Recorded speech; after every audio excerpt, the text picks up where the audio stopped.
మహబూబ్ నగర్ జిల్లా జడ్చర్లలో దారుణం జరిగింది. యువతిని ప్రేమిస్తున్నానంటూ వెంటపడి వేధించిన ప్రేమోన్మాది కత్తితో విచక్షణ రహితంగా దాడి చేశాడు. ప్రేమను నిరాకరించిందనే కోపంతో గొంతు కోసి హత్య చేశాడు. యువతి అక్కడికక్కడే మృతి చెందింది. యువతి మృతదేహాన్ని జడ్చర్ల ప్రభుత్వ ఆసుపత్రికి మార్చురికి తరలించారు. యువతికి ఇటీవల ఎంగేజ్మెంట్ కావడంతో కక్ష పెంచుకొని ఈ దారుణానికి పాల్పడ్డాడు ప్రేమోన్మాది. ఘటనా స్థలంలోనే దాడి చేసిన ఉన్మాదికి స్థానికులు దేహశుద్ధి చేశారు. స్థానికుల చేతిలో తీవ్రంగా గాయపడిన యువకుడి పరిస్థితి విషమంగా ఉంది. మహబూబ్ నగర్ జిల్లా ఆసుపత్రికి తరలించారు. ఘటనపై పోలీసులు కేసు నమోదు చేసుకుని దర్యాప్తు చేస్తున్నారు.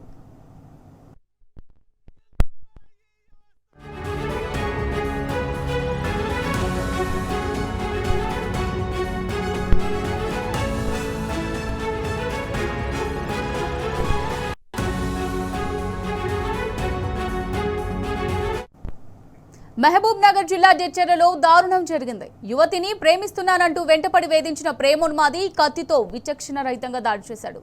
ప్రేమను నిరాకరించిందనే కోపంతో గొంతు కోసి హత్య చేశాడు. యువతి అక్కడికక్కడే మృతి చెందింది. యువతి మృతదేహాన్ని జడ్చర్ల ప్రభుత్వ ఆసుపత్రి మార్చురికి తరలించారు. యువతికి ఇటీవలే ఎంగేజ్మెంట్ కావడంతో కక్ష పెంచుకొని దారుణానికి పాల్పడ్డాడు ప్రేమోన్మాది. ఘటనా స్థలంలోనే దాడి చేసిన ఉన్మాదికి స్థానికులు దేహశుద్ధి చేశారు. స్థానికుల చేతిలో తీవ్రంగా గాయపడిన యువకుడి పరిస్థితి విషమంగా ఉంది. మహబూబ్ నగర్ జిల్లా ఆసుపత్రికి తరలించారు. ఘటనపై పోలీసులు కేసు నమోదు చేసుకుని దర్యాప్తు చేస్తున్నారు.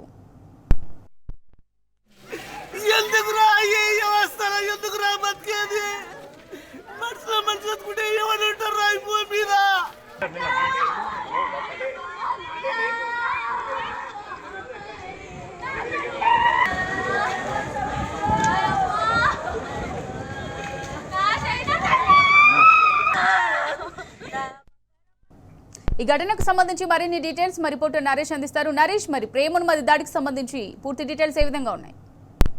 జడ్చర్ల పట్టణం నిమవావి గడ్డలో దారుణం చోటు చేసుకుంది. ప్రేమోన్మాది యువతిపై విచక్షణ రహితంగా కత్తితో దాడి చేసి గొంతు కోసి హతమార్చాడు. సాయంత్రం 4:30-5 గంటల ప్రాంతంలో ఈ ఘటన జరిగింది. యువతి వైష్ణవి జడ్చర్ల పట్టణానికి సమీపంలో ఉన్నటువంటి ఎస్విఎం కాలేజ్ లో వర్క్ చేస్తుంది. విధులు ముగించుకొని ఇంటికి వెళ్తున్నటువంటి సందర్భంలో ప్రేమోన్మాది ఆమెపై విచక్షణ రహితంగా దాడి చేసి హతమార్చాడు. యువతికి యువకునికి ఇద్దరికి మధ్య చదువుకున్నటువంటి రోజుల్లో ప్రేమ వ్యవహారం ఉన్నట్లుగా తెలుస్తూ ఉంది. అయితే ఈ ప్రేమ వ్యవహారానికి సంబంధించి కుటుంబ సభ్యులకు మాత్రం ఎటువంటి సమాచారం లేదు. ఇటీవలే యువతి వైష్ణవికి ఎంగేజ్మెంట్ కావడంతో కక్ష పెంచుకున్నటువంటి తేజ అనేటటువంటి యువకునిగా అతని పేరు తెలుస్తుంది. అయితే అతని పేరు కూడా కుటుంబ సభ్యులకు కానీ ఎవరికి కానీ ఇప్పటివరకు పోలీసులకు కూడా అసలు ఎవరు ఏంటి అనే దాని మీద మాత్రం స్పష్టత రాలేదు. అతను చదువుకున్నటువంటి రోజుల్లో యువతికి పరిచయం అయ్యాడని, దాని తర్వాత ఎంగేజ్మెంట్ కావడంతో ఇటీవల పలుమార్లు ఫోన్ చేసి యువతిని బెదిరించినట్లుగా మనకు తెలుస్తూ ఉంది. అయినప్పటికీ కూడా యువతి బంధువులు లైట్ తీసుకోవడంతో అతని వాళ్ళ నేరుగా ఆమె విధులు ముగించుకొని ఇంటికి వెళ్తున్నటువంటి సమయంలో అక్కడ ఉండి ఆమెని ఫాలో అవుతూ వెళ్లి ఆమెపై విచక్షణ రహితంగా దాడి చేసి చంపేశాడు. అయితే ఈ ఘటనకు సంబంధించి యువతిని ఆ విధంగా కత్తితోటి గాయపరుస్తున్నటువంటి సందర్భంలో, చంపుతున్నటువంటి సందర్భంలో అక్కడే ఉన్నటువంటి స్థానికులు అది గమనించారు. అతన్ని బంధించి విచక్షణ రహితంగా అతన్ని కూడా చితకబాదారు.